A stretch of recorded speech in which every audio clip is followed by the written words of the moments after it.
In Formula One, every so often a new face arrives who shakes up expectations and forces the paddock to take notice. It doesn't happen overnight. Consistency, adaptability, and a certain racing maturity are usually required before whispers turn into headlines.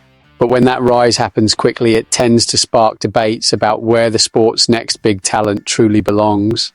That conversation has begun to intensify around a young Brazilian who, race by race, is building both a reputation and a case for something bigger. While many eyes remain glued to the title fight at the front, his quiet progress further down the grid is leaving a lasting impression, not just with fans, but with veterans who've seen the sport's toughest proving grounds up close. At Monza, Gabriel Bortoleto once again showed why his name is being mentioned in such circles. With an 8th place finish, he not only scored valuable points, but also got the better of his experienced teammate, Nico Hülkenberg.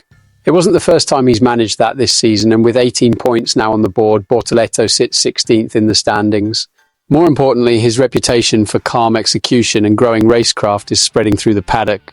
One voice that stood out this week came from former F1 driver Johnny Herbert, who didn't hold back when asked about Bortoleto's future.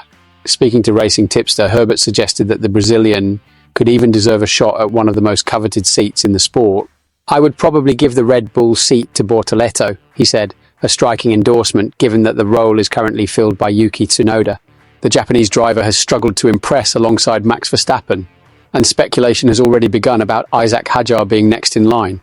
Herbert, however, pointed to factors beyond just raw pace. He won both F3 and F2 in consecutive years, but the real positive for him is something Oscar Piastri has with Mark Webber. He has Fernando Alonso as his manager. That maybe gives him the extra ingredient to keep evolving, while Hadjar doesn't have someone like Fernando by his side. He's having to figure everything out on his own, Herbert explained. That connection, he argued, is already giving Bortoleto an edge. He races alongside Alonso, one of the greatest of all time, and he's learning race awareness. After races, they talk about it. That gives him an advantage, and he's very impressive in a car that maybe isn't even as strong as the Red Bull, Herbert concluded. High praise indeed from someone who knows just how brutal the climb to the top can be.